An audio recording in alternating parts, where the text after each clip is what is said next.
Antes de começar o evento, por favor, localize os dispositivos de segurança. Em caso de emergência, mantenha calma, identifique as saídas de emergência e siga as orientações da nossa brigada. Opa! Nosso evento já vai começar. Muito obrigada pela sua presença. Ops!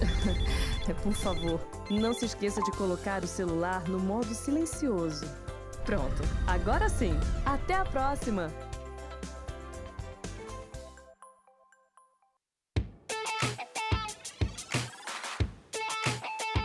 Somos única e, ao mesmo tempo, somos muitas. Estamos na capital, no interior, estamos onde você estiver, até no exterior. Transformamos sonhos em profissão, tecnologia em inovação, saúde e segurança em bem-estar, conhecimento em futuro, talento em liderança.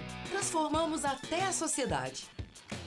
Representamos e incentivamos indústrias, empresas e startups em tudo que elas precisarem, do setor A, B ou C e de qualquer tamanho.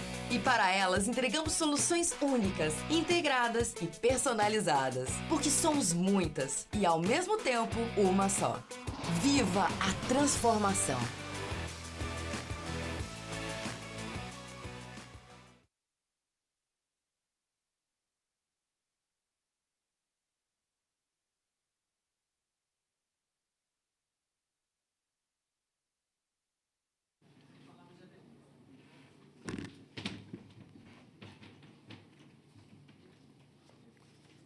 Bom dia a todos que nos honram nessa manhã de quarta-feira.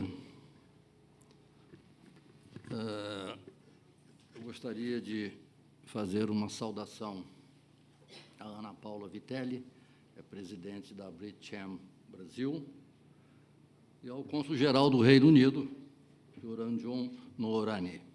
Satisfação em tê-los aqui. Cumprimento também os membros da Bridgechem, as autoridades presentes, empresários, e senhoras e senhores. É uma honra representar a Firjan neste 19º Seminário Internacional de Energia da Bridgechem, um evento que reúne líderes visionários do Brasil, do Reino Unido, e contribui para a discussão do futuro do setor energético.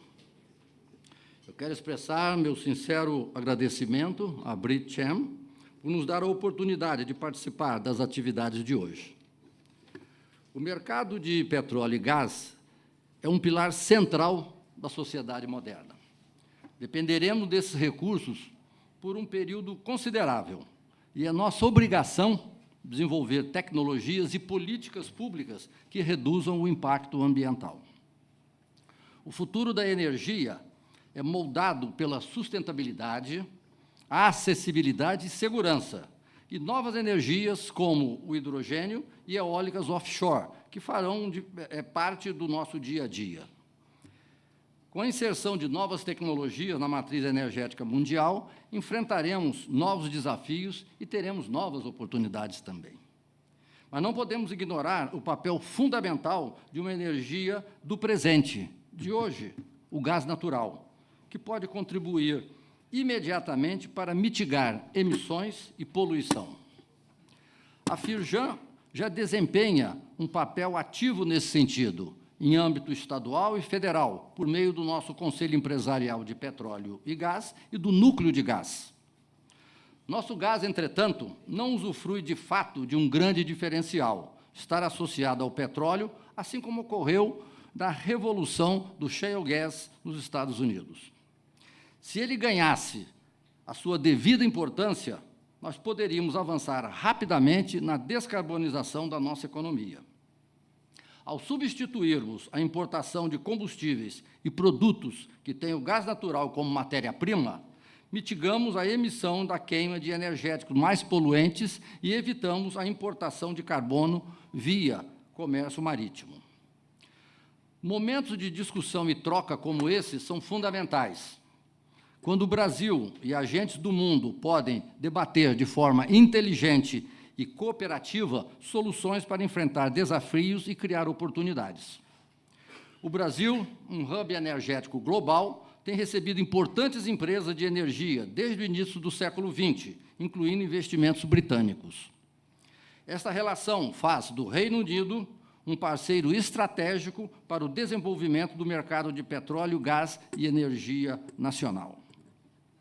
A Firjan está comprometida em liderar a transformação energética e trabalhar de mãos dadas com parceiros como a Britchem e o Reino Unido para criar um futuro mais sustentável e próspero para todos. Meu muito obrigado. Eu desejo a todos um bom evento. Um bom dia. Muito obrigado.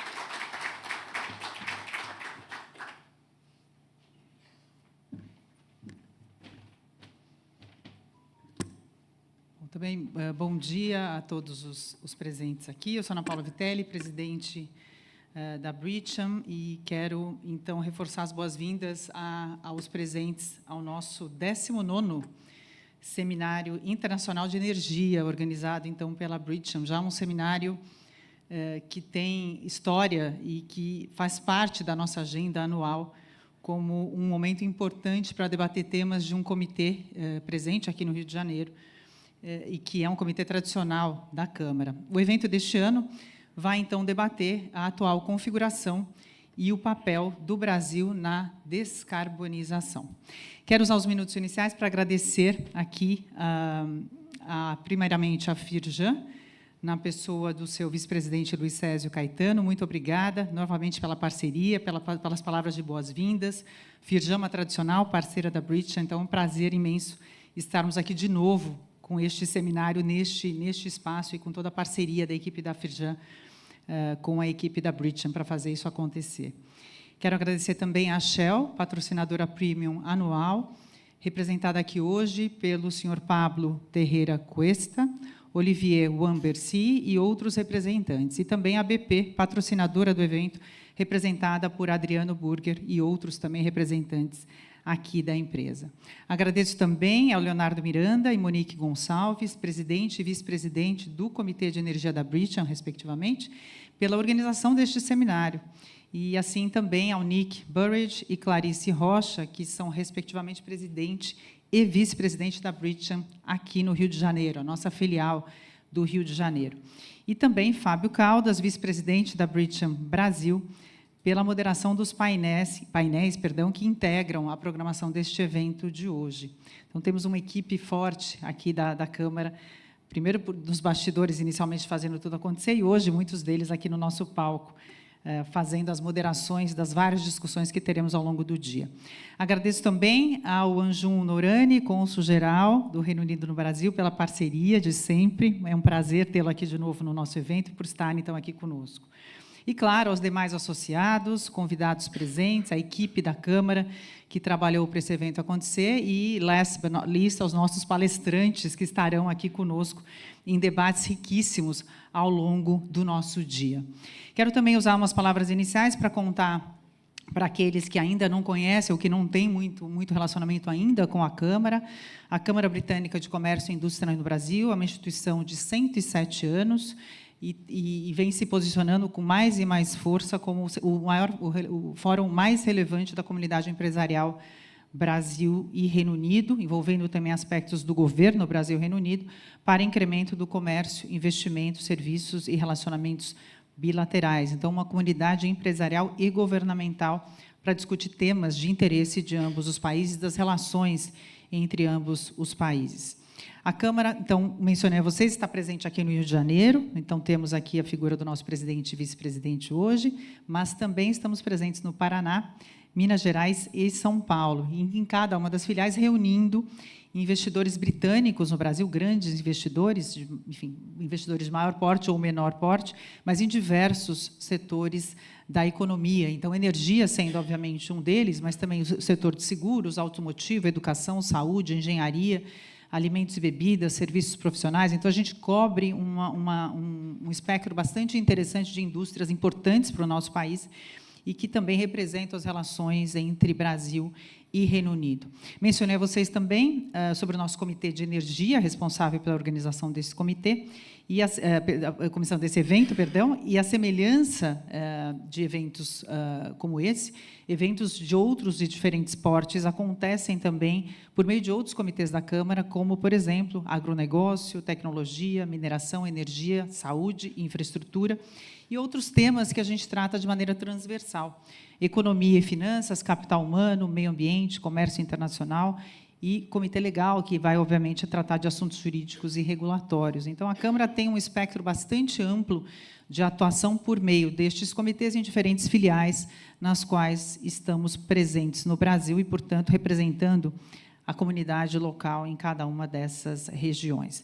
Vale também mencionar, antes de eu fechar a minha fala, da atuação da Câmara com a nossa Comissão Consultiva de Advocacy, uma frente importante de advocacy que a Câmara vem atuando em pautas que envolvem transição energética, agricultura sustentável, descarbonização da economia, um tema importante aqui de hoje, segurança cibernética, enfim, finanças verdes, e além, obviamente, dos assuntos relacionados à reforma tributária, com os quais a gente vem dando bastante foco em paralelo ao acordo para evitar a dupla tributação entre Brasil e Reino Unido. Então, para dar aqui a todos os senhores e senhoras um espectro de temas com os quais a Câmara vem operando de maneira bastante significativa em termos de agenda nesses últimos anos e, agora, mais especificamente, em alguns focos específicos de setores e temas que têm estado na nossa pauta por motivos óbvios. Então, por exemplo, a reforma tributária e o próprio acordo para evitar a dupla tributação. Quero também convidar a todos a acessarem o nosso site e conhecerem mais sobre as nossas atividades. A Câmara, a gente estava conversando aqui no nosso café, que, apesar do ano estar quase terminando, ainda tem muito evento, porque a Câmara vai percorrer até o final, até meados, na verdade, do mês de dezembro. Então, convido todos a conhecerem o britcham.com.br. E último recado que me pediram para não deixar de mencionar aqui, que ao final do dia de hoje, o nosso dia se encerra por volta das 17h15, se não me engano, nós teremos um outro evento que vai acontecer neste salão aqui do lado, que é a nossa rodada do GBBC, que é o nosso Clube de Negócios Britânicos no Brasil. É um evento que tem por objetivo gerar oportunidade de negócios e networking para vocês. Então, eu quero convidar a todos que compareçam, que se juntem a nós neste encontro no final da tarde, que vai se estender até às 19 horas. E, com isso, eu fecho minhas palavras, novamente agradecendo pela atenção, e vamos dar andamento à abertura do evento, passando a palavra agora para o nosso parceiro importante, Anjum Morani, cônsul-geral do Reino Unido no Rio de Janeiro. Passo, então, a você, Anjum, para as suas palavras, por favor. Obrigada.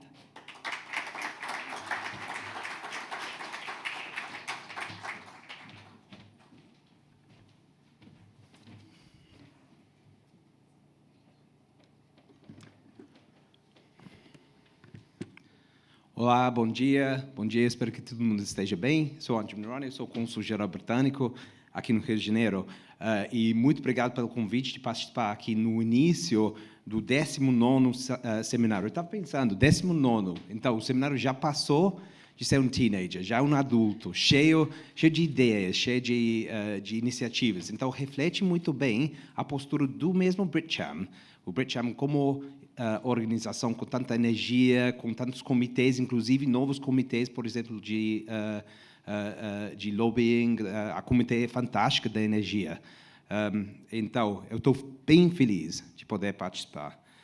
Queria agradecer, primeiramente, Britcham, Ana Paula, pela organização do evento. O Comitê da Energia, eu acho fantástico.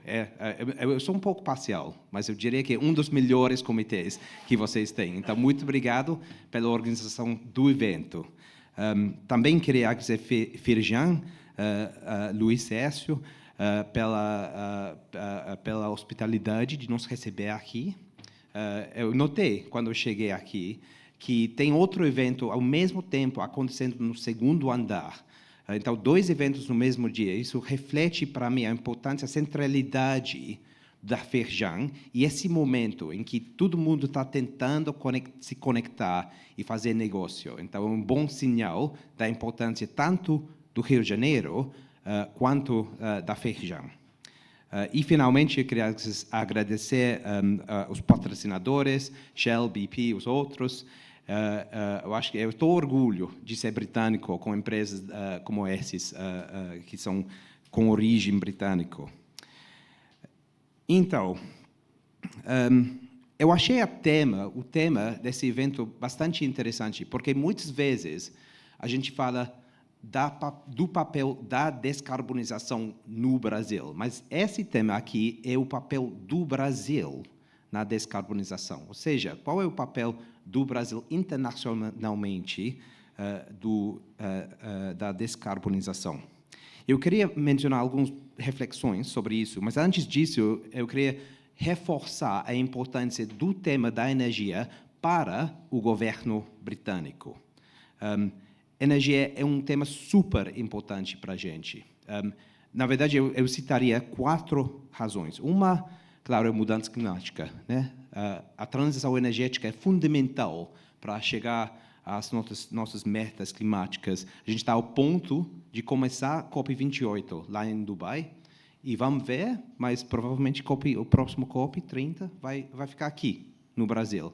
Então, é importante pensar no papel da descarbonização e do Brasil na transição energética para alcançar o mundo sem mudança climática. A segunda coisa é segurança. A gente vê as dificuldades da segurança energética no mundo, pensando especialmente nas guerras, por exemplo, causadas pela Rússia na Ucrânia. O hidrogênio brasileiro pode ser uma das soluções dessa insegurança energética. A terceira importância do Brasil e da energia são as relações internacionais. Tem bastante eventos acontecendo, eu vou falar sobre isso daqui a um momento, nos próximos anos, que têm uma relevância para a energia e que vão acontecer aqui no Brasil. Então, energia é importante para construir umas relações internacionais, nesse caso, entre o Reino Unido e o Brasil mais forte. E, finalmente, o mais importante é o comércio. A gente tem grandes empresas e pequenas e medianas empresas britânicas aqui operando no setor energético no Brasil, e tem muitas empresas brasileiras que querem ou começar ou expandir as suas operações lá no Reino Unido. E é importante para nós, como governo, ajudar esse processo de aproximação e de expansão dos negócios. Então, por isso, eu diria que a energia é super importante para a gente como governo britânico. Mas também Brasil, e respondendo no tema, Brasil, para mim, é super importante no mundo, no tema da energia. Eu não vou falar muito sobre isso, porque vocês todos sabem isso melhor do que eu, mas só pensando em 2 pontos. Hidrogênio e eólica offshore. O Reino Unido tem ambições de ter 50 gigawatts até 2030 de eólica offshore, mas o potencial no Brasil é muitas vezes mais. Então, a possibilidade de usar esse vento brasileiro para descarbonizar não somente o Brasil, mas o mundo, é um desafio importante e algo que a gente quer ajudar. E outra coisa é o G20, já mencionei isso. O Brasil vai sediar o G20 no ano que vem. A gente espera que o Brasil vai focar nos temas na energia, como biocombustíveis, captura de carbono, e com a Clean Energy Ministerial na inovação. Esses são temas super importantes em que o Brasil vai ter uma posição central para definir as prioridades do mundo, não somente do Brasil, mas do mundo na energia. Então, a gente quer construir essa parceria com o Brasil. Eu vou concluir só dizendo que é por isso que esse seminário é tão importante para a gente. As discussões hoje de vocês vão diretamente nos ajudar em aumentar o comércio e negócios entre os países, definir as prioridades dos governos, não somente nosso governo, mas talvez o governo brasileiro também, e influir as legislações que estão passando aqui, os projetos de lei que estão passando aqui dentro do Brasil, projeto de lei de eólica offshore, de hidrogênio, etc. Então, as discussões de hoje, o seminário de hoje de vocês é bem importante para ter uma influência nesse processo. Então, muito obrigado pelo convite de novo. Espero que vocês tenham boas discussões e bom seminário. Obrigado.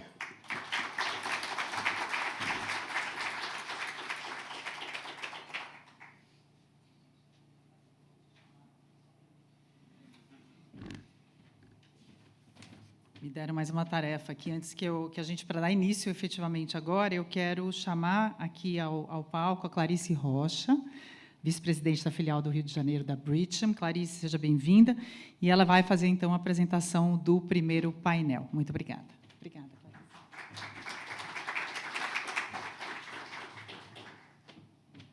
Acho que não dá para me ouvir, dá? Pena que não dá para crescer tão rápido assim, gente. Bom dia a todos. Obrigada pelas palavras de abertura e muito obrigada pelo convite, por estar participando aqui com vocês. Gente, acho que ou eu fico perto ou eu fico... Aqui, acho que aqui. Acho que aqui está bom, tudo bem. Bom, vamos lá. Acho que eu trouxe alguns dados aqui. Eu fiquei muito feliz de ter sido convidada para participar desse 19º seminário. Não é a primeira vez, já tem muitos anos de casa participando com a Câmara Britânica, antes no Comitê de Energia e agora no Comitê Executivo.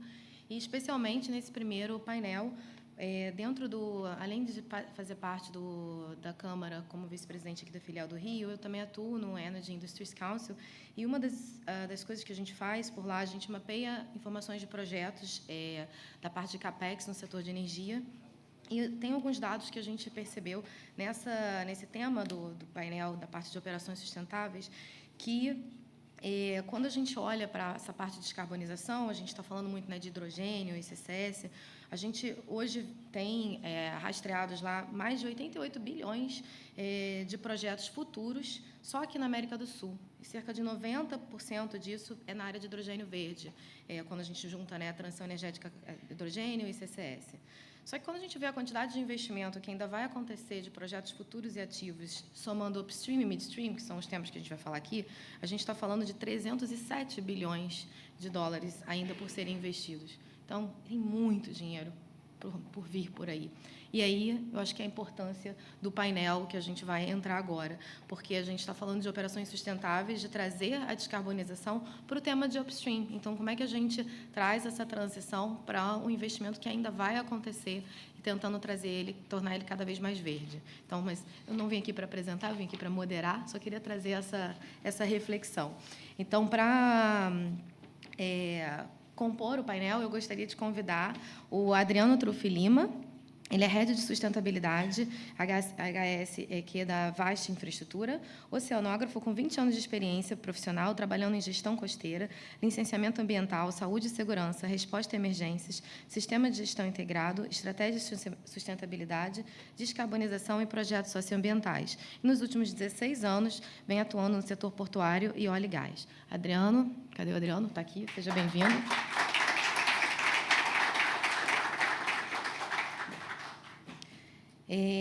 Bom, gostaria também de convidar a Karine Fragoso, gerente de petróleo e gás naval na Firjan.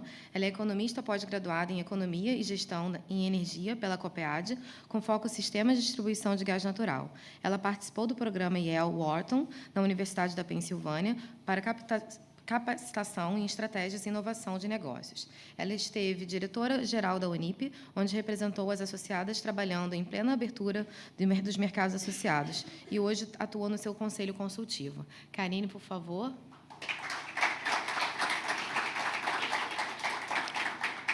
Olha, já fiquem à vontade, eu acho que pode sentar ao meio, por favor, Karine. E para... Isso, eu fico numa das pontas. E, por fim, Pablo Terreira Cuesta, ele é General Manager no Brasil. Bom, desculpa. Isso. No Brasil, NOV Producing Assets da Shell, com portfólio que inclui 15 FPSOs, cerca de 370 kilobarrels of oils per day de produção, quase 50% da produção, e vários projetos de crescimento dos ativos de pré-sal da Shell. Pablo tem 23 anos de experiência. em toda a cadeia de valor de upstream.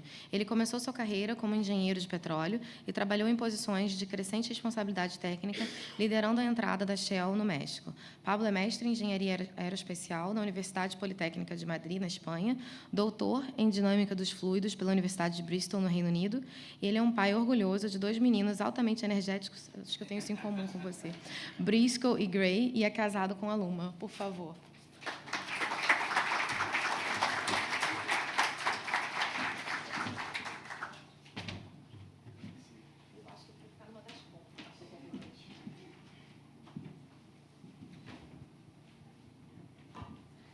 Bom,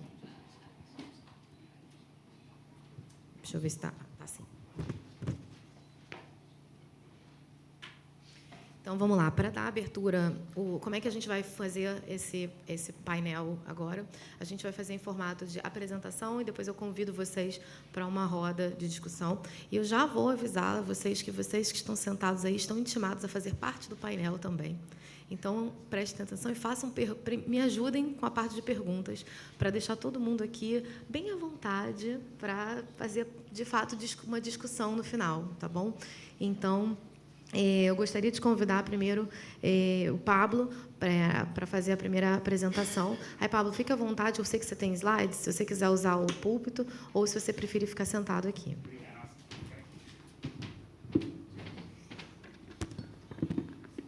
Bom dia. Temos slides aí? Ah, perfeito. Bom dia.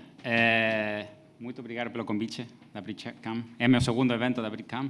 O primeiro foi em México. Mas faz muito tempo já.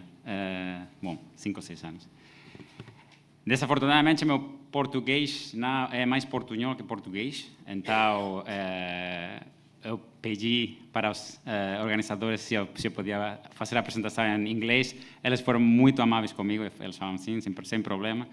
Então, eu vou fazer a apresentação em inglês, se não tem problema, mas aí depois o painel pode ser em português. Tá? Funciona? Vamos lá. Tá. Então, vamos ver se isso aí fica bem. Nossa, não é muito... É meio pique aí. Tá, tudo bem. Ok. Bom, eu vou começar com... sorry, going to start with the program. O que eu queria fazer era primeiro vou dar um contexto, porque eu acho que é importante a gente ter um contexto para falar, para ter uma conversa boa.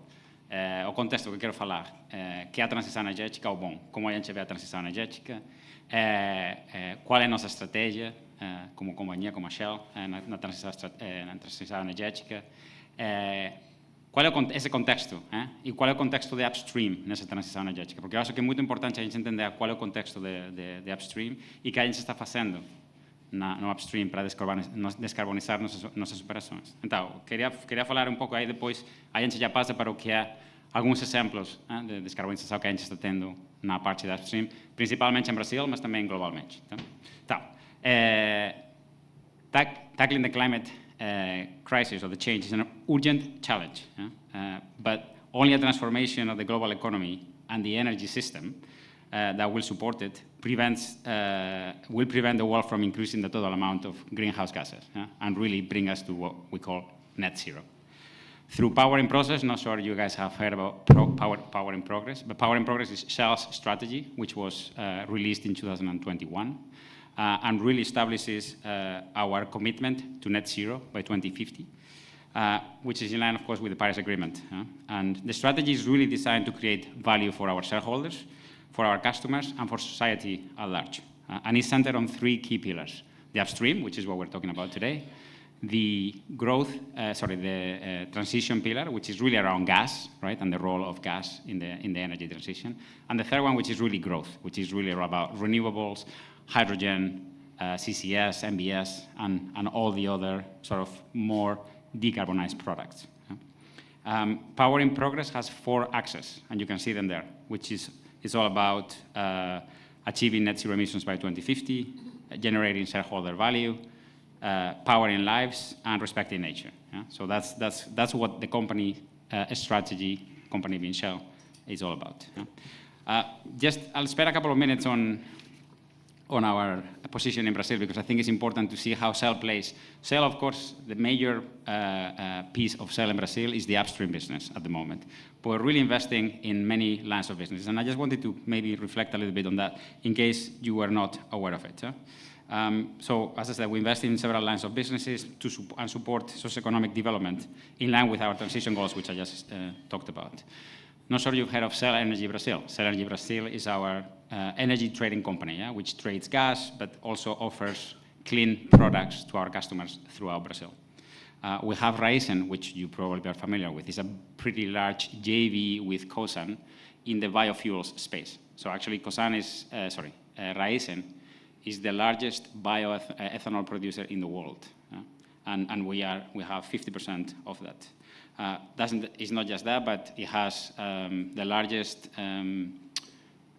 second-generation bioethanol plant in the world, and it has 26 units throughout Brazil, over 7,000 gas stations, retail stations across the country, and more than 4,000 customers, commercial customers across the country. Yeah? So a pretty large company.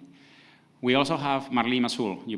Some of you may have heard of Marlim Azul, some of you may not have heard of Marlim Azul. Marlim Azul is a power plant, gas-fired by the pre-salt gas. It's the first gas-fired power plant in the pre-salt. It's about to start or get in production towards the end of this year. And then, of course, we have positions in renewables, mostly solar and wind. Yeah? And we have a number of projects in development already in Minas Gerais, in Guayas, and in Paraíba. And then, of course, it's all supported by a fairly large investment program in the R&D, in PEIDE. My colleague Olivier, I don't see him here yet, but my colleague Olivier Wambercy will be talking about our R&D program later this afternoon in another panel. But we invest in research and new technologies, really focus around decarbonization. We invested about $500 million over the next 5 years, of which 30% is fully dedicated to energy transition, decarbonization topics. And through that, you can see there some of the numbers. We work with many institutions, touch multiple research centers, have more than 1,600 researchers working in our projects. So pretty significant operation.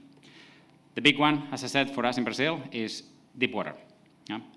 We produce over 400,000 barrels a day today, which is about 30% of Shell global production. So Brazil is probably, I would say, the most important country that we have in our portfolio, oil upstream-wise.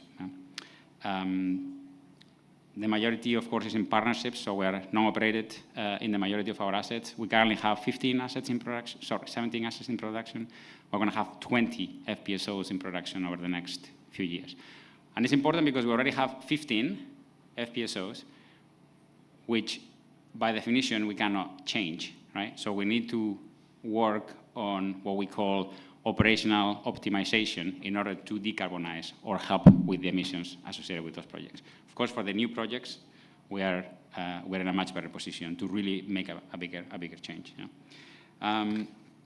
I should have started with the fact that Brazil, of course, I said that it was one of the largest countries for Shell. It's also a blessed country, not just from a beauty of nature, people, culture, football, carnival and everything else, but also is a blessed subsurface. Yeah? So we have fields here that I have not seen anywhere else in the world, and I have worked all across the world with Shell. And this is my 8th country by now. So Brazil is pretty blessed. But it's not just blessed from the subsurface, it's also blessed from the point of view that the oil here is pretty resilient. It's resilient technically, it's resilient economically, and it's resilient from a carbon point of view, because it has pretty low sulfur content. And that really will enable Brazilian crude to be probably one of the latest crudes in the world to be produced. I think that's a really important part for Brazil. Okay, so I'll move into the target. I said that was a bit of the context on the company. I'll move into our climate targets, and you see there. I already said we're committed to net zero by 2050. What does that actually mean? We will bring our emissions down to zero by 2050. By 2030, we have a target of 50%, of which we've already reached 30%. And that's compared with our emissions in 2016.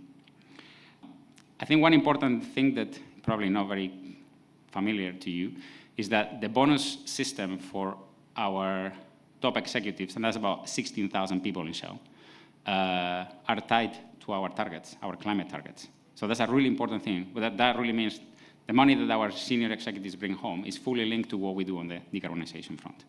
Quite a powerful statement, I think. But in parallel, I think this is the other important part, the energy demand continues to increase. Yeah? Today, the energy system is pretty much about 60% is provided by oil and gas. In the most, I would say, conservative estimate or scenario that we see for 2050, we're still looking at, say, 30 to 40% of the energy supply coming from oil and gas. That's pretty significant. Yesterday, actually, I don't know if you saw it, but OPEC released their scenarios. Yeah? And the numbers that they were talking about were staggering, obviously significantly different than the ones I'm showing here, much more positive. But regardless, even in the most conservative scenario, oil and gas will continue to be a key, absolutely key source, not just for energy, but also for products, yeah? Which, of course, is another fundamental part of what we do. Yeah? So I think what I wanted to say is Shell, particularly I'm talking about Shell, will continue to supply energy today and tomorrow to make sure that we meet customer demand and that we also have a strong financially company that allows us to continue investing into the energy transition. Yeah? All right, so then I'll get into this more specifics around the upstream decarbonization, which I think is the topic of the conversation. Yeah? So we typically have three pillars in Shell on how we decarbonize the upstream business. Yeah? One is avoid, basically trying to avoid emissions altogether, abate or reduce the emissions where not possible. We offset with carbon credits. Yeah? And that's for really hard to abate sectors.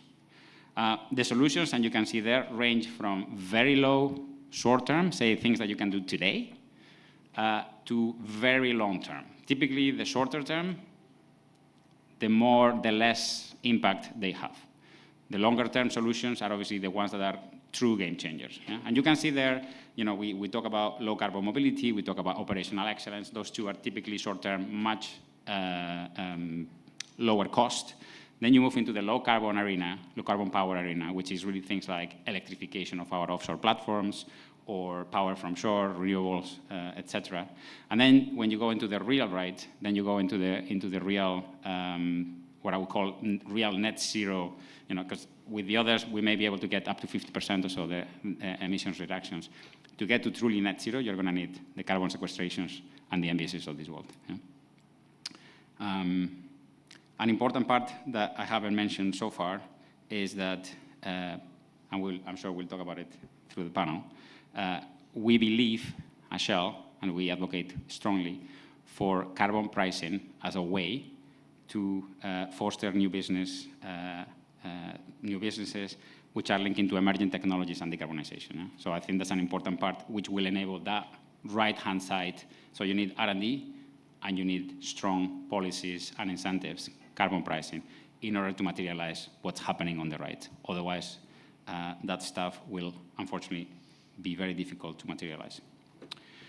I have two more slides. So this one is the next generation FPSO, what we call next generation FPSO. I said already today we have 15 FPSOs in operation. We're going to bring another 5 into operation.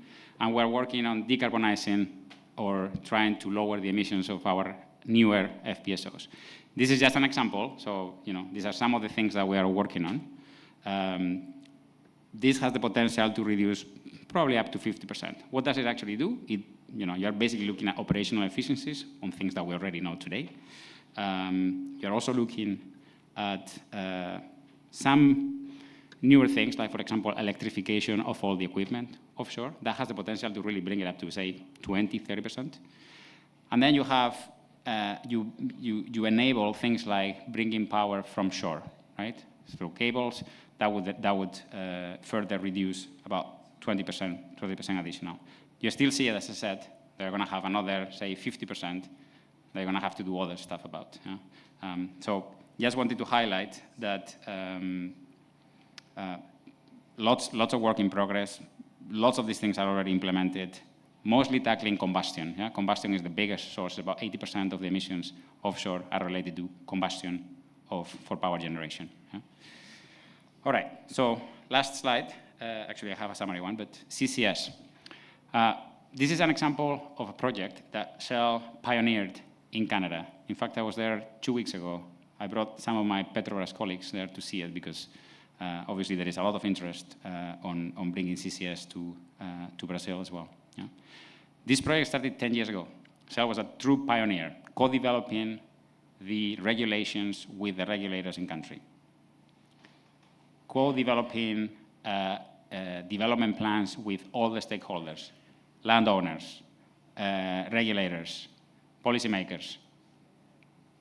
It was a true pioneer project, which was actually enabled by also a visionary, I would call it, government and regulator, which actually funded the majority of these investments. So there was a co-creation to enable something that otherwise would have never happened. Right? This project has been in operation for 10 years. It's already sequestered safely 8 million tons of CO2. It's the first largest project in the world.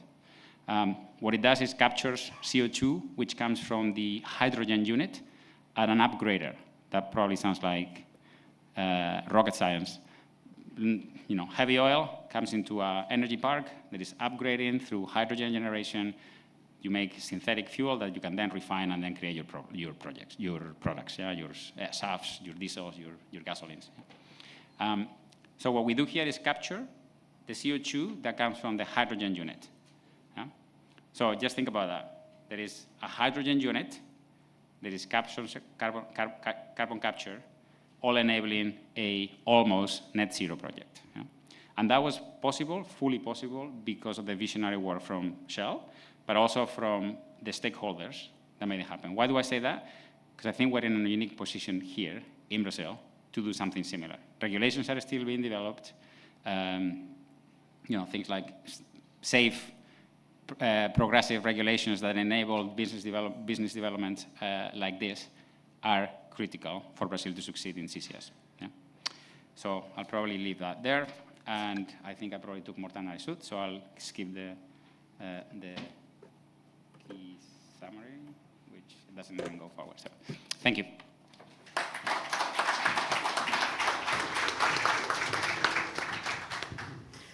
Thank you very much, Pablo. Very interesting. Muito obrigada. Acho que bem interessante. Acho que dá para ficar uma manhã inteira sobre esses dois projetos aí, especialmente. Vamos lá. Eu acho que a gente viu o lado do upstream.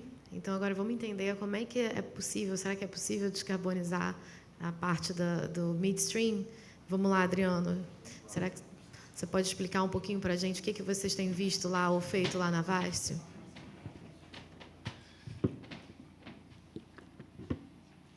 Isso, vai. Ótimo. Bom dia a todos. Sinceramente, ontem eu tinha tentado até influenciar a Clarice, porque eu tinha visto que tinha a possibilidade de eu fazer a apresentação logo em primeiro lugar aqui no painel. Então, eu comentei, poxa, eu não posso fazer a apresentação logo em primeiro lugar, adiante, inclusive, né, da representação da Firjan, da Shell e assim por diante. E agora eu vi que eu me coloquei numa situação ainda mais complexa, que foi fazer uma apresentação após a apresentação do Pablo. Mas eu acho que o que nós trazemos aqui é justamente essa visão de como a Vast está lidando com a questão da descarbonização, não só das nossas operações, mas como que a Vast está se inserindo nesse ecossistema para justamente contribuir. E eu acho que muito do que nós vimos aqui na apresentação do Pablo reflete aos nossos caminhos que nós estamos observando, e eu acho que isso é, acima de tudo, de que essa conexão, né, com todos os players envolvidos, ela está muito bem alinhada e obviamente, ela seguirá uma série de modificações ao longo do caminho, mas nós estamos no mesmo track. Né? Então, a passagem é aqui. Né? Então, para quem não conhece a Vast, nós somos uma empresa do Grupo Prumo, tá? Assim como as outras subsidiárias desse grupo econômico. Todas elas desenvolvem algum tipo de ativo e negócios ligados à infraestrutura ou energia. Tá? Então, a Porto do Açu, que é a administradora do próprio Porto do Açu, né, que tem esse papel e uma parceria junto com o Porto de Antuérpia. A Anglo American e a Prumo, juntas, uma JV, formaram a Ferroport, que é uma empresa focada na exportação de minério de ferro. A Vast, 100% do Grupo Prumo. A GNA, que trabalha na parte de geração de energia, né, de gás natural do Açu, com os seus parceiros, dentre ela a BP também, que hoje nos agraciará aqui com apresentações e membro, né, da Câmara. A NFX, que é uma parceria com a BP para fornecimento de combustíveis marítimos. E, por fim, a DOME, que, junto com a Gran Energia, atuam no ramo de suporte para projetos offshore. Todas elas têm em comum que é a busca pelo desenvolvimento do porto, seja com ativos no porto ou a partir do porto. Né? Hoje nós vemos já a GNA expandindo fronteiras além do porto, a Vast também com uma série de projetos que tem como esse propósito. Uma visão geral aqui do Porto do Açu, para quem não conhece, eu acho que muitos aqui já ouviram falar do Porto do Açu, situado no norte fluminense, né, no município de São João da Barra. Só uma visão geral aqui do Porto, porque, diante dessa grande infraestrutura, né, a Vast vem desenvolvendo aqui os seus projetos. Então, principalmente, onde está indicado aqui, esse terminal offshore, né, nós chamamos de Terminal 1, onde está localizado o nosso terminal de transbordo de petróleo. Na retroárea, onde nós vemos ali também um outro símbolozinho, onde nós temos os projetos de desenvolvimento do parque de tancagem, né, para petróleo cru, um projeto chamado SPOT. E também na parte do T2, que é o terminal, chamamos onshore, né, a Vast é ali onde a Vast está desenvolvendo um terminal de líquidos para movimentação de outros produtos líquidos, mas não só ligados à energia, mas químicos diversos. Eu acho que a gente vai se conectar bastante aqui em termos do tema. A Vast é uma empresa que tem como propósito desenvolver soluções de logística para a movimentação de líquidos. Tá? Sabemos que muito da energia global transita por meio de líquidos, e o nosso posicionamento nesse ramo é justamente prover soluções e desenvolver infraestrutura para isso. Tá? Nós, atualmente, temos um único terminal privado capaz de movimentar VLCCs, aquele terminal offshore que eu mencionei para vocês. Ele tem 25 metros de profundidade, então permite receber esses Very Large Crude Carriers, que são justamente os navios utilizados para realizar a exportação de óleo. Hoje, mais ou menos 70% do petróleo que sai do Brasil e do nosso terminal é movimentado por esse tipo de navio, que são navios muito grandes e que normalmente são como destino para a Ásia. Né? Nós temos 3 berços totalmente operacionais, sendo 2 deles com capacidade para VLCC, e aqui um grande diferencial da Vast nesse sentido de ter um terminal totalmente dedicado, construído especificamente para essa operação, o que nos permite, obviamente, uma segurança, ter uma operação muito reliable. Tá? A disponibilidade, nós sabemos o quanto é crítico esse tipo de atividade de transbordo de óleo para os nossos clientes e para a cadeia de exportação de petróleo brasileiro como um todo, e não só os ativos de eficiência operacional, mas todo um aparato de condições de atender qualquer situação de emergência já localizado nessa instalação, que nós podemos dizer que é um dos maiores arsenais de combate a vazamento de óleo que existe hoje no Brasil. Está localizado não só no nosso terminal, mas no Porto do Açu como um todo. Nós atendemos hoje 9 clientes, que são grandes exploradoras de petróleo, dentre elas, obviamente, a Shell, que é um dos nossos principais clientes. E o nosso objetivo está em fornecer a melhor solução e ser reconhecido para que ela seja mais sustentável, limpa e eficiente no mercado. Tá? Então, esse é algo que nós queremos atingir como objetivo. Acredito que já estamos nesse caminho, mas, sem sombra de dúvida, descarbonização está nessa rota. Tá? Eu trouxe aqui uma vista de performance, porque o objetivo é conectar justamente o que representa descarbonizar as nossas atividades. Tá? As operações da Vast vêm crescendo desde o nosso dia 1 de operação, que foi em 2016, e desde lá nós estamos crescendo mais de 30% ao ano, sendo que esse ano, já batendo o recorde do ano anterior, superando 700 operações e já com 172 operações realizadas. São 172 milhões de barris de petróleo transbordados. Eu acho que o que tem de relevante aqui é não só o quanto nós estamos conseguindo realizar de operações mensalmente, né, um recorde de 23 operações em julho desse ano, mas de que a Vast hoje representa 35% das exportações de petróleo do Brasil passam pelo nosso terminal. Então, eu acho que esse aqui é só um ponto muito importante, porque se nós estamos falando de descarbonização do Brasil, exportação de petróleo é uma fonte de recurso muito importante para o Brasil. E, como já mencionado aqui, a quantidade de investimentos que ainda estão por vir, tá? Fazem com que as expectativas de exportação de óleo brasileiro ainda sejam muito duradouras e em franco crescimento, pelo menos nos próximos aproximadamente 10 anos. Né? Eu acho que o Pablo já mencionou isso, mas e nós temos uma grande visão aqui de que é o potencial do óleo brasileiro, né, que atualmente já é reconhecido como um petróleo com baixa intensidade na sua exploração, baixo índice de enxofre. Então, se the last barrel is going to be ours, it has to go green, right? Então, existe uma conexão aqui muito grande entre o nosso potencial aqui de representar algo de impacto para a cadeia brasileira nesse sentido, e não só limitado às nossas operações. Um pouco de como nós atacamos aqui a questão da descarbonização, né? O tema sempre foi um foco, desde o início das operações, com nossos inventários, monitoramento, mas, a partir de 2020, quando nós fizemos uma estratégia de sustentabilidade, o tema descarbonização, sem dúvida, se destacou como extremamente material para a nossa atividade, e como uma área de grande importância e grande apetite, né, por todo o setor, mas também com muitas oportunidades associadas, né? Se estamos ligando, se desenvolvemos serviços e infraestrutura para os líquidos, sem dúvida, nessa transição, teremos grandes espaços para se desenvolver, mas, acima de tudo, o foco em descarbonizar nossas ações, nossas operações. Com base nisso, em 22, desenvolvemos um plano de descarbonização e, a partir de 23, estamos implantando esse plano.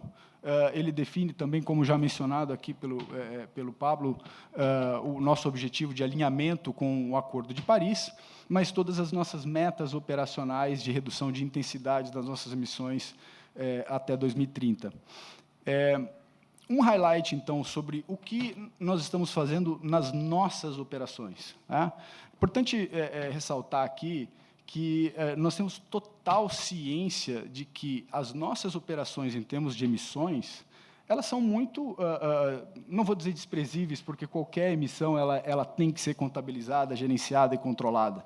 Mas, diante da cadeia que nós estamos envolvidos, sem dúvida, ela tem uma representatividade pequena. Nós estamos falando de escopo 1, 2 e 3, algo em torno de 20, 25 mil toneladas, né, de carbono ano, comparado com alguns milhões associadas aí a uma cadeia muito maior. Mas nosso foco, então, é atacar qualquer atividade de descarbonização que esteja acessível nas nossas operações, e, dentre elas, o balanço de vapor.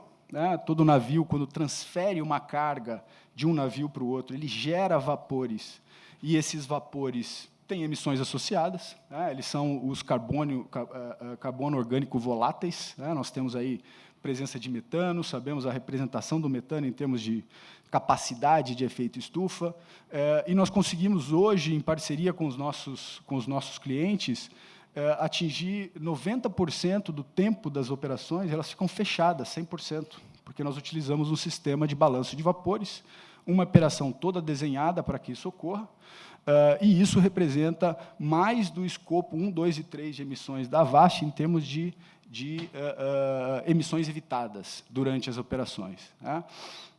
Nós estamos investindo em painéis solares. Óbvio que o nosso foco aqui está em conseguir atender o máximo da energia da nossa operação possível por meio de autogeração. E aqui já começam alguns destaques interessantes que, na linha que o Pablo trouxe, a eletrificação dos navios, embarcações e terminais é uma tendência mundial, né? O nosso primeiro passo para isso está nesse ano a instalação, junto com a Wilson Sons, que é um parceiro da VAST, desenvolvendo um pier de rebocadores com fornecimento de shore power. Então, nós teremos condições de fornecer energia elétrica para esses rebocadores enquanto atracados. Isso já, com certeza, está ali reduzindo uma certa emissão que seria totalmente sem nenhum propósito. Os barcos estão parados, somente utilizando ar-condicionado, bombas de bordo, e poderiam estar totalmente eletrificados. E a nossa matriz tem esse grande benefício de ser uma matriz limpa, portanto, estaremos fornecendo energia elétrica com, no mínimo, 80% de renováveis, mas ainda assim com potencial de compra de energia ou até mesmo desenvolvimento de projetos. Em termos de reflorestamento, a VAST vem fazendo diversos projetos junto à Caruara, que é a reserva junto ao porto. Atualmente, nós temos mais de 400, aproximadamente 440 hectares já reflorestados na Caruara. Isso tem uma capacidade de retenção biogênica, mas, como eu havia comentado, nós temos um pipeline de ações a serem realizadas até 2030. Tá?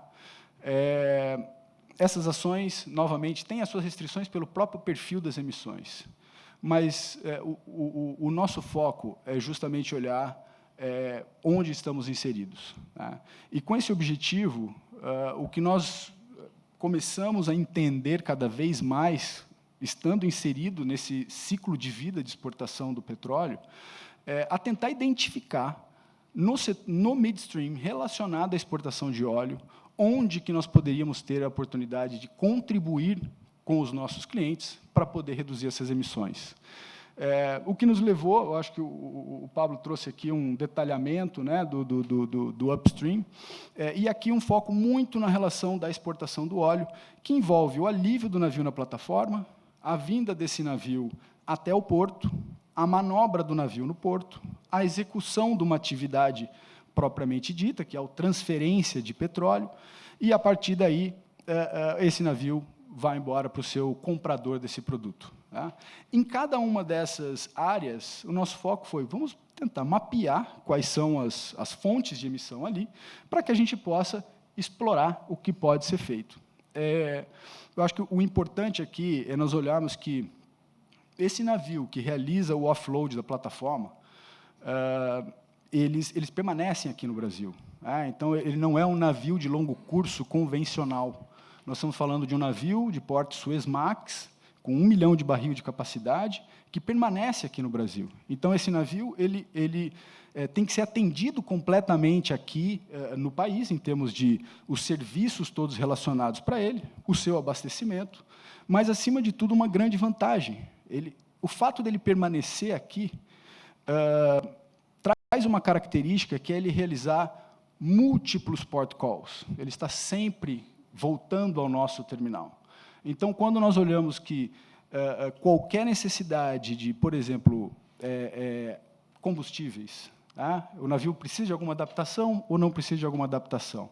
Se ele estará nessa rota frequentemente, eu consigo fazer uma adaptação específica para ele ser atendido, e aquela adaptação ela terá um retorno muito mais rápido em função do intensivo uso daquela adaptação. Tá?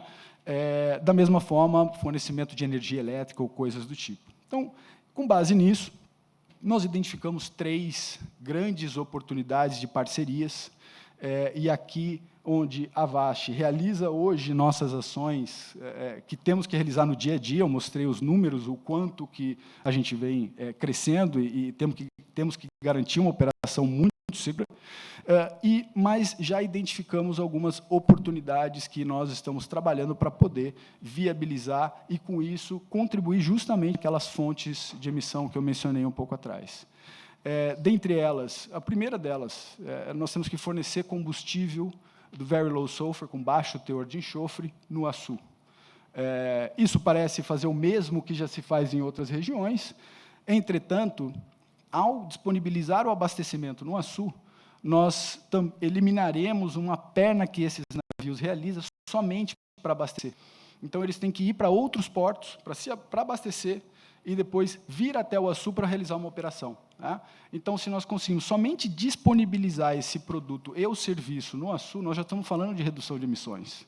Nós já estamos falando que o navio deixará de realizar grandes giros ineficientes para ter um abastecimento onde ele realiza a maior parte das suas operações. Além disso, ao prover infraestrutura para armazenamento do produto, do marine fuel, você também habilita uma nova possibilidade de inovação que está relacionada às misturas. Nós vimos ali, até na apresentação do Pablo, né, os testes de uso de etanol, metanol nos navios, os testes com biofuels, né, o quanto que existe para se desenvolver em termos de reduzir as emissões, não ainda em nível zero, mas pensando que esses ativos eles permanecerão aqui no Brasil durante longo período. Um navio entregue hoje, ele estará em funcionamento por mais pelo menos 15, 20 anos. Tá? Enquanto isso, ao invés de adaptá-lo qualquer tipo de alternativa, drop-in, ou que permita uma rápida redução de emissão com o mesmo equipamento, é um upside muito grande, é um quick win. Tá? Na outra linha da eletrificação, nós vemos a eletrificação do rebocador, que eu já mencionei para vocês, o nosso terminal, então, com capacidade de ter uma tomada ali para o rebocador permanecer usando energia elétrica, ao invés de queimar energia para gerar sua própria energia, mas isso também habilita um outro negócio adjacente, que é justamente permitir a vinda de rebocadores elétricos e que possam, nesse período, também estarem carregando suas baterias, e isso também está sendo largamente aplicado pelo mercado. E, por fim, o onshore power supply para os navios. Tá? O navio que, de fato, bombeia todo o produto ao longo dessa transferência. Ele que usa grande parte da energia e chega a queimar algumas toneladas de combustível para isso. Por que não fornecer energia para ele enquanto atracado? Por que não ele operar com energia elétrica ao invés de operar queimando bunker, MGO ou qual seja o combustível? São tecnologias que estão tendo grande exploração no mundo e, sem dúvida, têm um potencial. E, ao idealizar essas medidas, esse aqui é o meu último slide, estou já encerrando aqui, Clarice, para não adiantar, mas nós estruturamos, então, duas trilhas, uma relacionada aos combustíveis líquidos e a outra relacionada à eletrificação. O importante aqui é que, ao termos uma visão de longo prazo, nós conseguimos ter um maior envolvimento de toda a cadeia associada, conseguimos compartilhar com os nossos clientes e demais potenciais parceiros para onde estamos indo e se as medidas que nós estamos colocando em nosso rumo são, de fato, conectadas com aquilo visualizado principalmente pelos nossos atuais clientes. Eu acho que foi aqui que eu até comentei, eu enxerguei muito aqui da apresentação nessas trilhas, mas, acima de tudo, se eu quero movimentar um combustível do futuro de baixo carbono, eu tenho que movimentar o combustível do presente com boa eficiência e começar a habilitar cada camada até que eu chegue lá naquela possibilidade. Nós não estamos numa realidade que, como grandes portos europeus ou americanos, onde você já tem uma certa infraestrutura, muita infraestrutura implantada e uma busca por abastecimento naqueles portos, mas sim nós temos que, ao prover o serviço do presente, nós habilitarmos cada camada sucessiva e, com isso, não só prover infraestrutura, mas capacidade de fazer isso. Pessoas, tecnologia, inovação, e as duas trilhas seguem esse mesmo racional. Eu começo a realizar o que é mais simples, o que é um low-hanging fruit, o que apoia e, principalmente, foca em áreas difíceis de abatimento. Nós estamos falando aqui de escopo 3, de grande parte dos envolvidos, então, são aqueles que costumam ficar um pouco mais ali, distante da mira, e conseguimos habilitar uma cadeia muito grande que, ao final, contribuirá para a descarbonização do setor marítimo, entretanto, com foco a partir da nossa oportunidade. Tankers, embarcações de apoio, longo curso e grande capacidade de carga. Tá? Era isso que eu tinha para falar. Agradeço aqui. Muito obrigada, Adriano. Poxa, Adriano, você disse que tinha um desafio, mas passou bem no desafio. Eu acho que fica um destaque aqui da gente perceber que cada contribuição conta, né? Acho que para mim ficou bem claro perceber. Eu achei interessante quando você falou que é começar a entender, né, o papel de cada um, e vocês não só entenderem o papel, mas já estarem se inserindo e atuando como players. A gente, especialmente, atua muito com os fornecedores, e quando a gente faz eventos, a gente percebe quantas empresas já começaram a refletir o seu papel, e a gente percebe a dificuldade das empresas de se inserirem nesse papel, diferente, às vezes, um grande player. Eu sei que não é fácil também, mas, mesmo assim, tem às vezes, um departamento inteiro cuidando desse tema. Então, assim, parabéns pelas iniciativas de já estarem nesse caminho. E eu acho que agora a gente viu, né, uma visão do upstream, uma visão do midstream. Karine, você consegue trazer uma visão do todo, de como é que o setor está, como é que a federação vê a descarbonização? O que você trouxe para a gente hoje? Bom dia, Clarice. Eu vou fazer uso aqui de uma apresentação também. Ela está um pouco ampla. Bom dia a todos, né? A gente vem falando sobre esse tema, né? E, na verdade, ele só vem ficando cada vez mais complexo, né? Quando eu comecei a trabalhar aqui na Firjan, a gente cuidava aqui do Conselho de Energia, que cuidava muito das questões relacionadas à visão do usuário industrial da energia elétrica, e também a gente falava sobre produção de óleo, sobre refino, né? E, num determinado momento, a gente entendeu que a gente precisava separar esses conselhos que nós tínhamos. Então, hoje, nós temos um conselho de energia, ainda com essa visão da energia como energia elétrica para o produtor ou para a indústria nacional, principalmente do Rio de Janeiro, e um outro conselho, que é o Conselho de Óleo e Gás, né, que a gente assessora, e que também está passando por uma transformação em função da transformação que as operadoras, que são o grande primeiro elo desse conselho, estão passando, estão também motivando que todo o encadeamento produtivo e todos os fornecedores também passem, né? Então, a gente passou a olhar não só o óleo, né, e o gás, mas o hidrogênio, eólico offshore, né, as possibilidades que a gente tem de avançar em outras tecnologias e, principalmente, como é que o óleo e o gás vão contribuir nesse processo, né? Então, eu costumo dizer que isso não é um jogo de 0 em 1, né? Não é um ou outro, né? A gente precisa entender que faz parte de um processo, que a gente precisa ter muita integração, muito diálogo, muita contribuição dos vários agentes, né? Sejam eles onde eles estiverem dentro desse encadeamento produtivo ou dentro da cadeia de valor que a gente consegue enxergar. Então, assim, eu digo que tem muito trabalho para todo mundo, então a gente vai ver, saiu, mas a gente vai ver aí, acho que a senioridade do Seminário Internacional de Energia da Britiam, porque tem muito trabalho para a gente fazer. Eu trouxe muitos slides, né, mas eu vou percorrer por eles para colaborar aqui no nosso, espero, debate logo após. Bom, dizer que a energia é a chave da transformação que a gente procura, né? Então, acho que o Pablo já discorreu um pouco sobre isso, o Adriano também. A gente vai continuar crescendo, né? O mundo continua em crescimento, portanto, a gente vai continuar precisando de mais água, de mais alimentos e, para isso, mais energia, né? Para a gente poder ter uma vida cada vez mais confortável para nós e para o nosso futuro, né?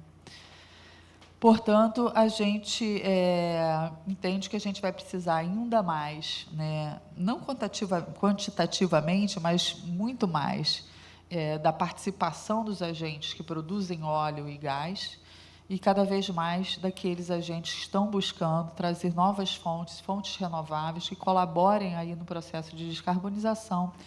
E aí a gente fala também que esse processo de transição, ele não é só a transição em si, ele está muito baseado na eficiência energética, que a gente já fez muito no passado, a gente continua fazendo, e a gente precisa fortalecer o nosso empenho na eficiência energética, quando a gente está falando de pequenas empresas, de pequenas indústrias, né? Isso fica, às vezes, muito mais relevante, né?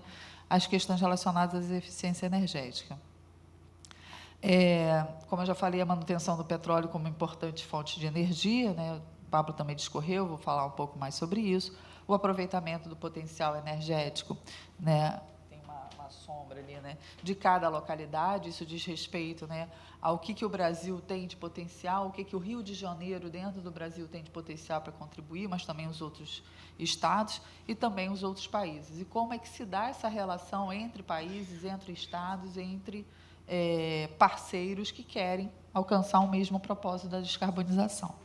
Então, as empresas petrolíferas, né, buscam adaptar suas estratégias comerciais e posicionam-se como empresas de energia. Isso também não é novidade para nenhum de nós, né? Isso daqui é um quadro, né, em que a gente traz aí várias dessas aberturas que já foram colocadas aqui, né? A gente tem um quadro aqui com algumas das operadoras e o que cada operadora está buscando fazer. Então, você vê que é um mix de ações, né, uma cesta aí de ferramentas e de buscas para cada linha e cada coluna e cada coloração. Tem uma equipe e pessoas pensando e desenvolvendo, né, um pensar de engenharia e também de economia, porque não basta, né, ser viável tecnicamente, precisa ser viável economicamente para a gente poder ter os resultados que nós colocamos para nós mesmos, né? Aqui também sobre a transição energética, então a gente tem aqui alguns links, mas a gente poderia ter muitos mais links, né, se a gente fosse tracejar todas as entre demandas e ofertas. Então, assim, é um emaranhado de possibilidades. E aí a gente novamente, né, fala, a gente não está falando só, e precisamos falar mais, né, das engenharias, mas também de toda a parte de regulação, né, que vai estar suportando essas atividades, dando confiabilidade para a gente avançar, todas as questões relacionadas aos financiamentos, né, as questões fiscais que a gente precisa tratar para que a gente possa avançar nessas métricas. Bom, aqui, só para a gente passar um pouco, né, sobre a produção de óleo, de gás e integração energética, a gente sabe que hoje a gente produz, a partir do Brasil e do pré-sal, um óleo com bastante qualidade, bastante valorizado no mercado, e esse óleo pode ainda ser mais valorizado na medida em que a gente possa contribuir cada vez mais com a descarbonização e com a visão da descarbonização dentro da cadeia como um todo, e não pontualmente na operação e na produção do óleo. E aí eu vou falar um pouquinho mais adiante sobre isso. Sobre o gás natural também, a gente geralmente fala do nosso gás associado e com muito CO2, muito no olhar negativo, né, dessa condição do nosso gás. Mas a gente nunca fala que, poxa, se a gente tem um óleo supervalorizado, né, que hoje a gente conseguiu encontrar aí um custo para a produção desse óleo bastante competitivo, e que para a produção desse óleo a gente ainda, entre aspas, óbvio, ganha um gás associado, olha que maravilha, né? Então, ao inverso do que se prega, né, esse gás, a princípio, estaria pago pela produção e pela operação do óleo, né? Obviamente que a gente sabe que tem custos associados diretamente a essa produção do gás, mas a provocação é a gente tentar pensar um pouquinho diferente e olhar o gás, sim, como um grande contribuidor nessa trajetória da descarbonização, né? E, obviamente, que na integração energética a gente está olhando não para as contribuições per si de cada um desses energéticos, mas como é que eles conversam entre eles e como é que a gente consegue, então, avançar fazendo esse olhar mais macro e mais sinérgico entre as fontes. Bom, e aí a gente fala um pouquinho aqui do trilema, né, da confiabilidade, da sustentabilidade, da acessibilidade que a gente precisa para que a gente caminhe, né, no processo de descarbonização, mas, por outro lado, a gente tem a segurança de ter a energia que a gente precisa para dar continuidade à nossa vida com conforto, né? A gente viu, né, tem visto, né, embate à guerra na Ucrânia e Rússia, né? Estamos aí acompanhando um outro cenário de guerra também, que nos faz refletir novamente sobre as necessidades que nós temos como humanidade, como civilização. Portanto, o balanceamento dessas fontes é fundamental para a gente poder ter o melhor uso e a aplicação delas, com um melhor balanço e retorno econômico e energético, com, obviamente, a necessidade de desenvolver tecnologias que suportem, mas também preocupados com as questões relacionadas ao meio ambiente, as condições da sociedade como um todo e como é que a gente faz a governança e a gestão desses ativos e dessas ações, né? Aqui um outro olhar também, é importante que a gente olhe a descarbonização não só no ambiente ou no olhar da operação. Então, acho que o Adriano trouxe muita contribuição, olha, na nossa operação, né, e aí, mais ao final, ele abriu um pouco mais, o que me deu um calor no coração, porque a gente pode olhar um pouquinho antes, né? Então, assim, a gente tem, para a operação da Vasta, ela precisa de algumas embarcações que foram construídas a partir de uma indústria instalada em algum lugar do mundo, que eu não sei como é que tem tratado, ou trata, ou tratará as questões relacionadas à descarbonização. Essa, portanto, é uma preocupação também, né? Não só, obviamente, qual é o combustível que vai estar sendo usado, se melhor ou não, mas como é que a gente olha para trás. Obviamente que isso é um trabalho bastante amplo, né, e profundo. A gente precisa começar de algum lugar e, obviamente, que a gente começa pela operação, mas a gente precisa avançar nesse olhar. Então, obviamente, quando a gente está falando da construção de um ativo, a gente precisa também estar olhando para as questões relacionadas a como essa construção desse ativo está sendo realizada, né? E, da mesma forma, quando a gente está fazendo a parte do abandono ou descomissionamento, né, a parte de desmantelamento dos equipamentos, dentro também dessa visão de contribuição. Bom, e aí aqui é o ponto que a gente colocou e publicou no anuário, que a gente vem falando um pouco sobre isso, né, ou bastante, no caso, que é a contribuição do Brasil, e aí eu chego no ponto central aqui do tema do evento, né, que é o papel do Brasil na descarbonização, e aí, obviamente, que eu vou falar sobre indústria, a gente está na Casa da Indústria, uma federação de indústrias, eu preciso falar de indústria, né?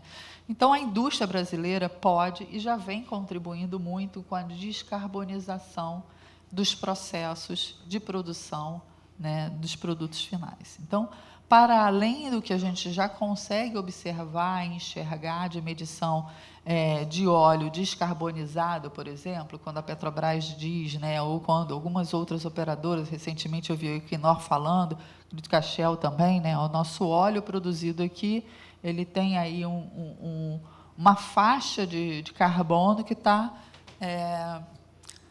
no piso inferior da faixa mundial. Então, se a gente no mundo está falando algo em torno, eu vi gente falando 18, 22, a gente está falando aqui entre 12 e 15. Então, a gente já tem um avanço nisso. Se a gente olhar para trás, né, na construção da infraestrutura, o Brasil vem contribuindo com a sua indústria, porque nós temos no Brasil, como o Adriano também colocou, a matriz elétrica mais limpa do mundo, depois da França, a base nuclear. Portanto, a nossa indústria eletrointensiva é a indústria mais verde do mundo. E a gente não está quantificando isso dentro do nosso processo de quantificação de carbonização. Isso é fundamental para nós, né, no Brasil, fundamental para nós na Firjan. Não à toa a gente vem se dedicando bastante a esse tema. A gente precisa conversar e falar mais sobre essas questões. Então, a gente fez um estudo baseado aí em algumas referências mundiais. A gente sabe hoje que o Brasil, né, tem um potencial enorme de crescimento, não só porque a gente tem uma natureza incrível, uma costa enorme, né, porque a gente tem um povo maravilhoso, mas porque a gente tem muitos vazios no Brasil. Então, a gente ainda precisa construir muitos Brasis dentro desse Brasil. Então, a oportunidade que a gente tem é monstruosa, muito grande. Eu vou avançar aqui. Bom, então, assim, a gente juntos, a gente quer trabalhar, né, pelo desenvolvimento dessa indústria, uma indústria mais forte, né, que se mostra cada vez mais forte, mas essa indústria precisa ser valorizada. O que eu digo é que nós, cada um de nós, né, que moramos aqui, já pagamos uma conta de energia já bastante significativa, porque nós já pagamos por um investimento em energias renováveis, diferente de muitos países do mundo afora. Mas a gente precisa ver esse valor revertido no nosso produto, que a gente ainda não vê, né? Bom, aqui eu falo um pouco sobre as nossas ações aqui pela Firjan, né? Eu não sei quanto que vocês conhecem do que é uma federação de indústrias. Uma federação, ela tem o serviço social da indústria, que é esse nomezinho chamado SESI. Ele olha muito para as questões relacionadas ao trabalhador da indústria, né? A gente tem o SENAI, que é o serviço de aprendizagem, e a gente está vivendo um momento bastante delicado e oportuno também para a gente repensar e construir junto também novos profissionais para essa indústria. A indústria vai precisar cada vez de mais profissionais qualificados, com essa visão também de integração energética, com profissionais multidisciplinares, né? E o SENAI tem essa porta de capacitação. A gente vem trabalhando em várias demandas de operadores de primeiro elo, de segundo elo, grandes afretadores, grandes empresas, que vêm procurando o SENAI para a formação de técnicos, porque o mercado não está conseguindo atender hoje. Essa é uma questão só do Brasil? Não é uma questão só do Brasil, né? É uma questão de ciclo, né? E quando a gente olha para o petróleo é uma indústria cíclica, e isso faz parte do ciclo de demanda que a gente está vivendo hoje. Então, a gente precisa olhar para formar mais profissionais, para que a gente possa fazer, a partir do Brasil, o que a gente deseja fazer, porque senão a gente não vai conseguir. A gente tem também o IEL, né, que é o Instituto Evaldo Lodge. Ele fica sediado na Casa Firjan, em Botafogo, que, inclusive, eu convido vocês a conhecerem. A gente fez uma inauguração de um prédio anexo hoje, todo dedicado, né, às questões relacionadas à prototipagem, né, e às questões relacionadas à inovação. Vou trazer também para vocês um pouco disso.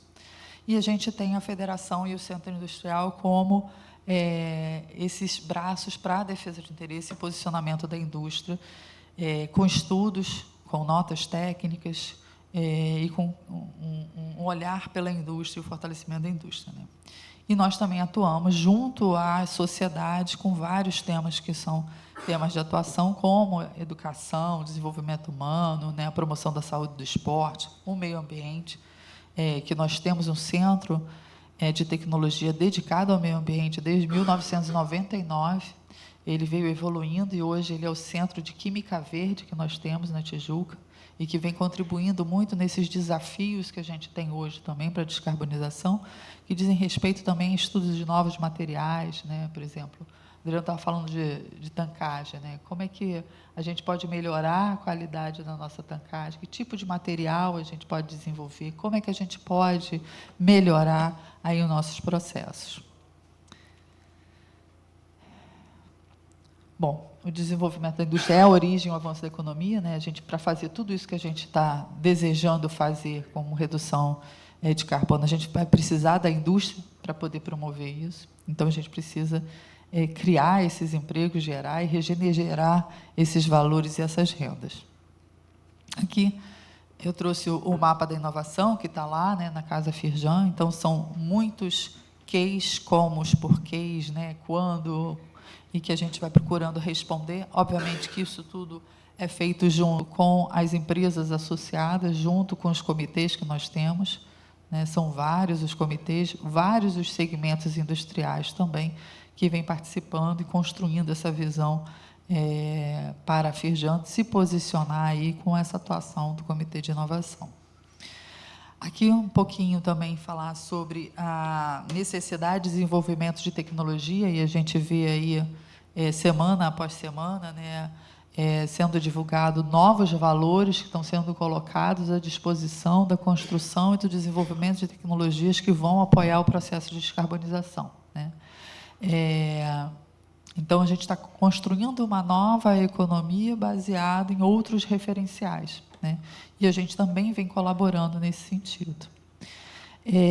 Só um ponto aqui, que acho que é importante colocar antes de passar para o próximo, é que, em paralelo aos fundos de desenvolvimento de tecnologia, o que a gente vê no ambiente de óleo e de gás é uma restrição de recursos para financiar a expansão da produção de óleo e gás.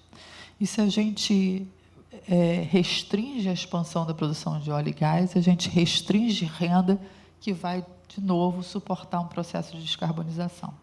Então, acho que isso é importante a gente refletir sobre isso, é importante a gente falar sobre isso, né? Não ter vergonha de falar sobre isso. A gente, como eu falei no início, não é um jogo de 0 ou 1, é um jogo que a gente precisa olhar quem está colaborando com quem para o quê, né?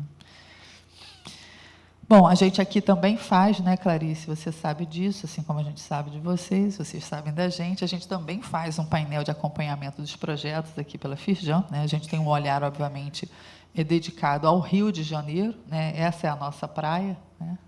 Então, o nosso painel é dedicado ao Rio de Janeiro. Veja, a gente tem mapeado 169 bilhões de dólares em investimentos.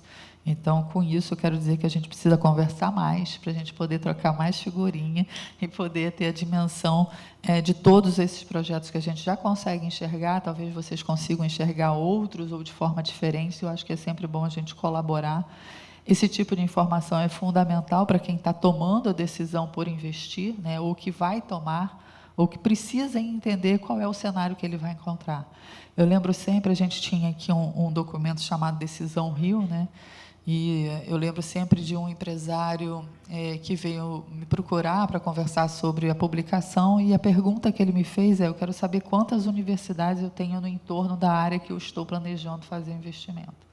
Então, são várias as perguntas que a gente precisa responder quando a gente está mapeando e identificando aí o potencial de um investimento. Então, com isso eu quero dizer que a gente está aqui completamente à disposição para colaborar, para construir junto, né, para a gente poder aí alcançar as mais diferentes e ambiciosas metas de descarbonização. Obrigada.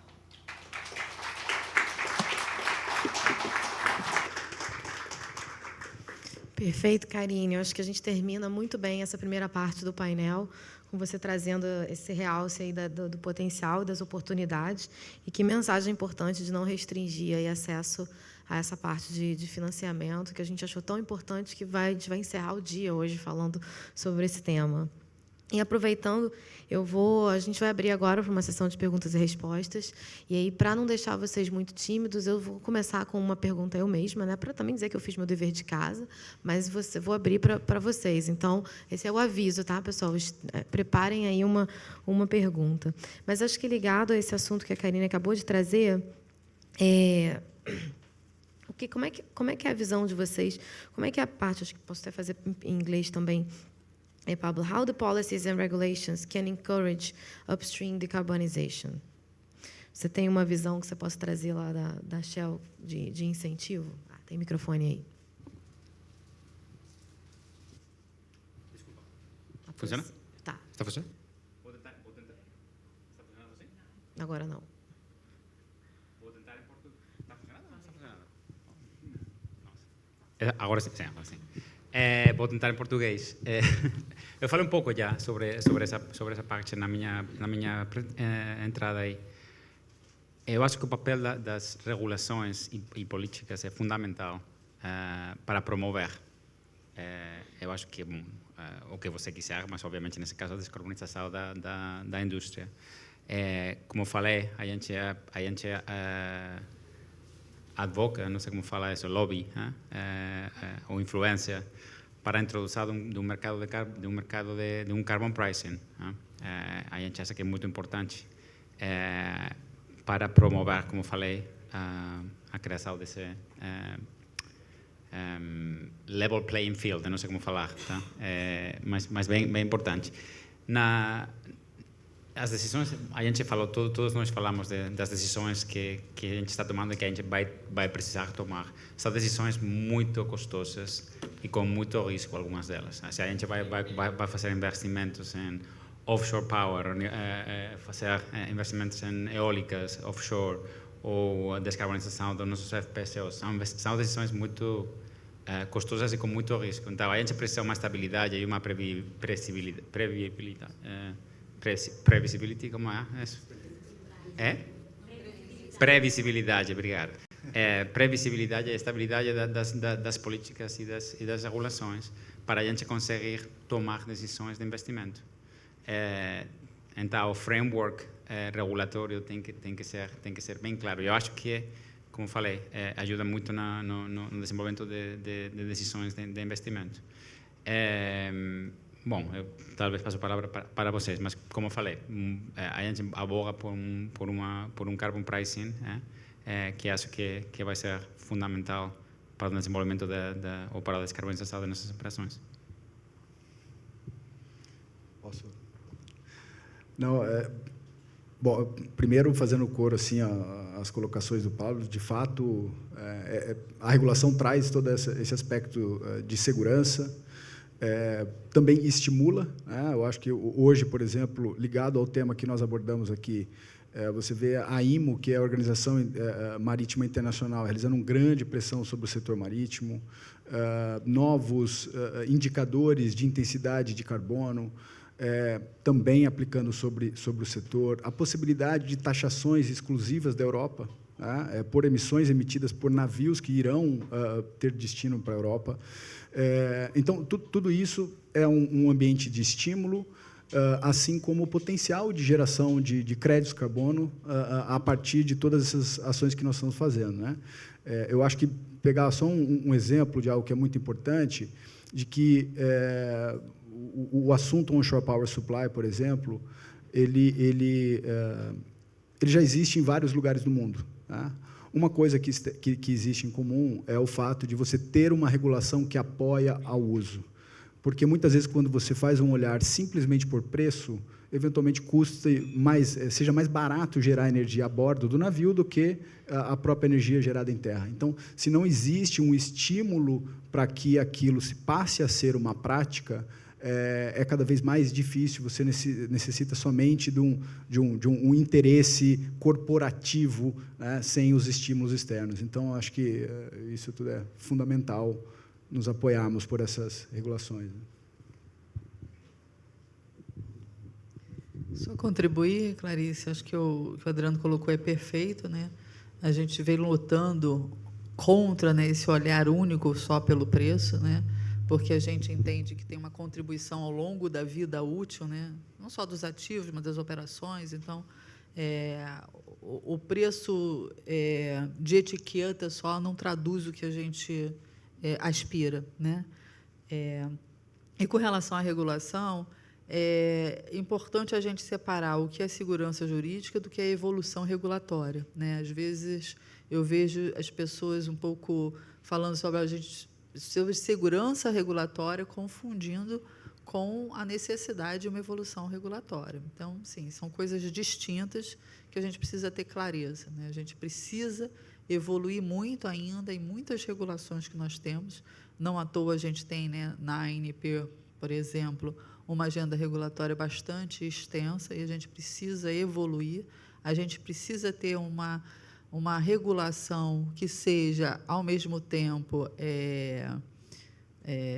traga, ao mesmo tempo, segurança ao investidor, mas que também traduza para o investidor estar linkada ou atualizada com o cenário em que o investidor está inserido, né? Então, só essa colocação.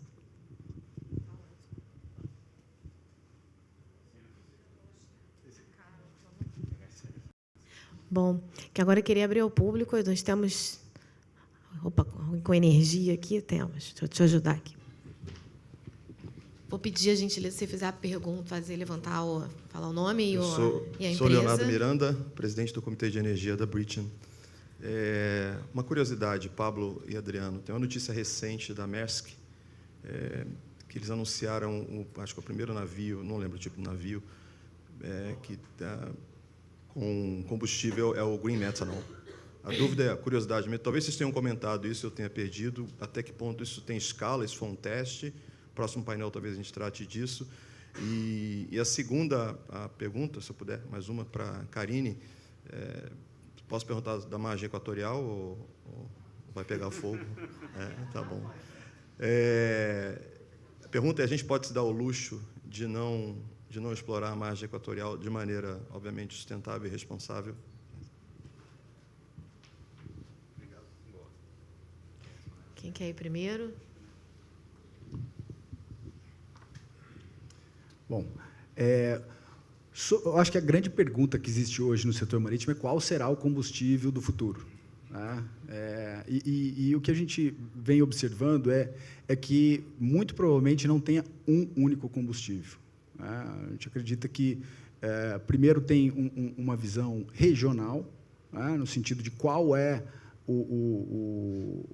a forma de energia que você tem disponível naquela região, no momento que você precisa. O perfil da frota. Tá?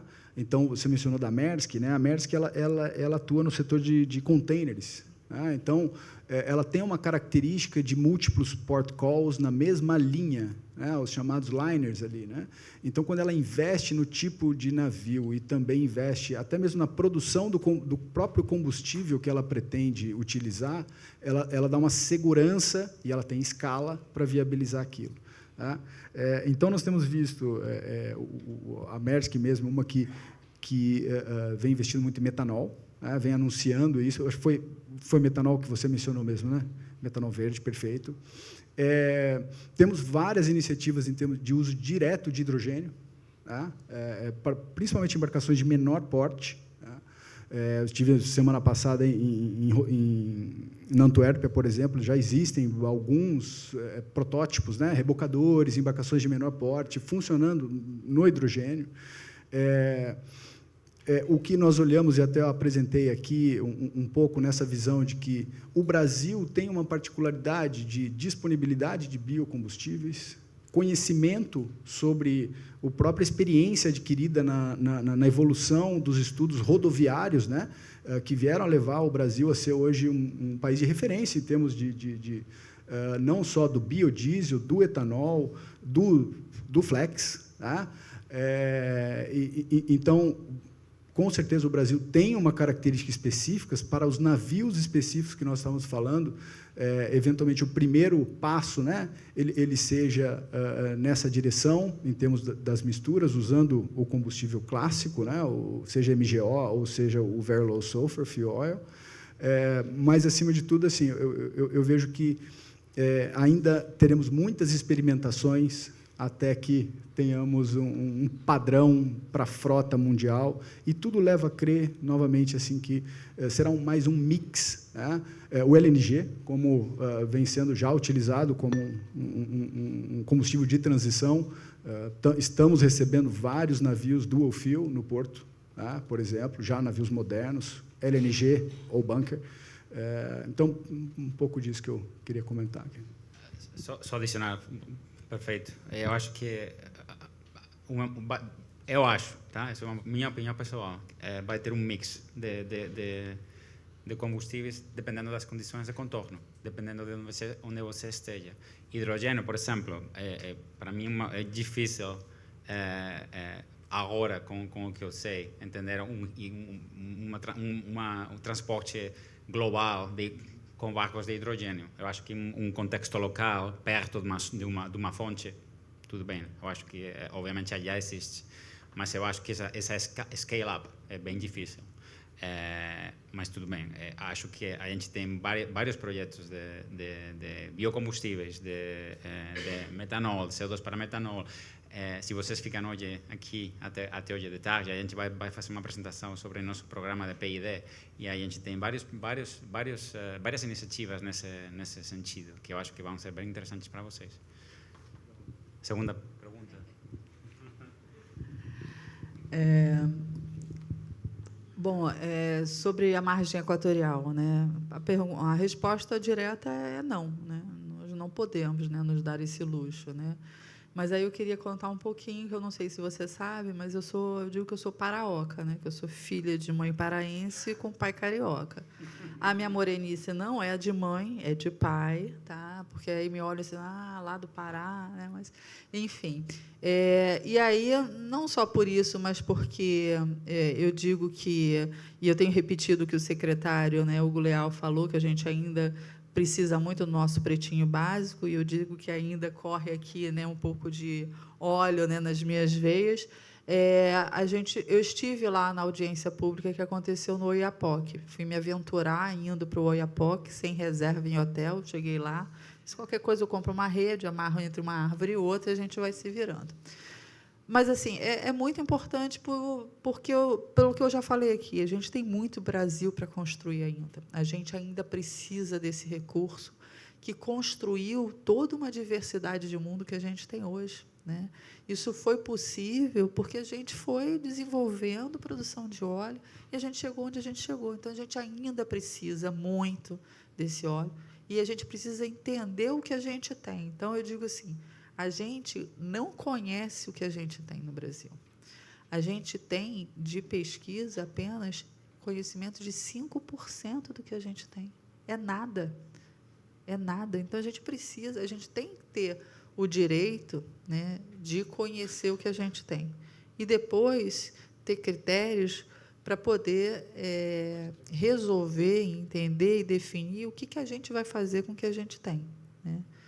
Então, a margem equatorial é, sim, muito importante para a gente.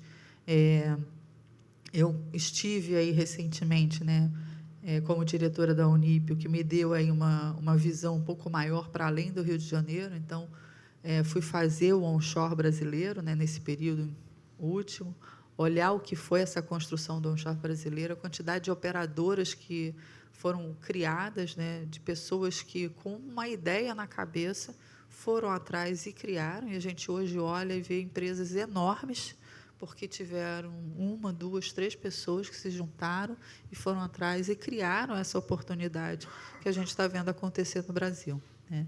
Então, a gente tem muito ainda o que contribuir nesse ambiente, e isso vai ajudar a gente a fazer tudo mais que a gente precisa fazer.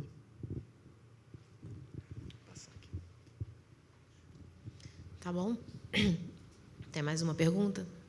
Sim, bom dia. Alva, pode avançar, depois eu pergunto. Olha que gentil, damas primeiro, por favor. Obrigada, vamos aproveitar gente. A gentileza, não é? Pois é, né? Obrigada, viu? Eu queria só falar um pouquinho também dessa parte, né, da margem equatorial. Eu sou a Karen, da INP. Aí eu queria perguntar para vocês, né, acho que os 3 poderiam me responder, sobre se a indústria está preparada para tudo isso, né?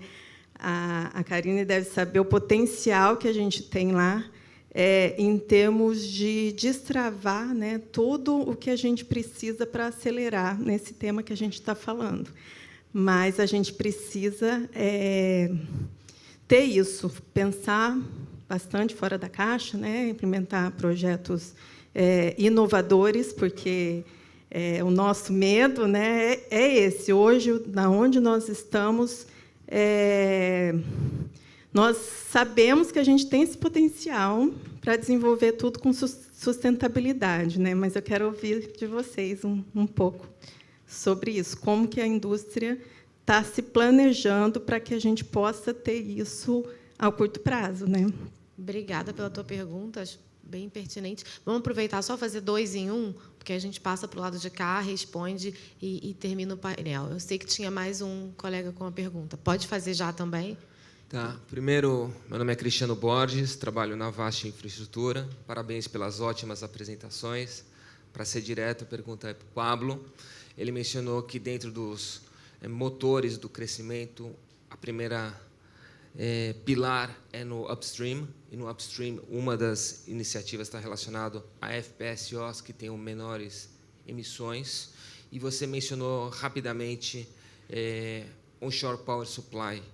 Queria entender se, na perspectiva da Shell, faria sentido técnico e econômico aplicar onshore power supply para os shuttle tankers que fazem a operação de alívio e até, no caso dos VLCCs, criando um corredor onde teria para o sistema de apoio essa parte de eletrificação. Obrigado. Bom, vou fazer o seguinte, vou sugerir que a gente responda primeiro a dele, porque ela é mais específica e direta, e a dela eu acho que tem coisas que todos podem responder concluindo e aproveitando e fazendo as suas considerações finais. Boa pergunta. Eu só queria clarificar. A gente está fazendo todas as avaliações técnico-econômicas de várias possibilidades. Power from shore, que eu falei, é uma delas. A gente está avaliando, por exemplo, fazer offshore power, por exemplo, uma grande instalação para dar energia para todas as operações na área. Imagina, a gente tem uma concentração bem grande na área de Bacia de Santos, com, vamos falar, 30, 40 FPSOs. Seria uma das considerações. Tem muitas coisas sendo consideradas agora, mas são projetos de longa, eu acho que precisam muita frame, muita maduração.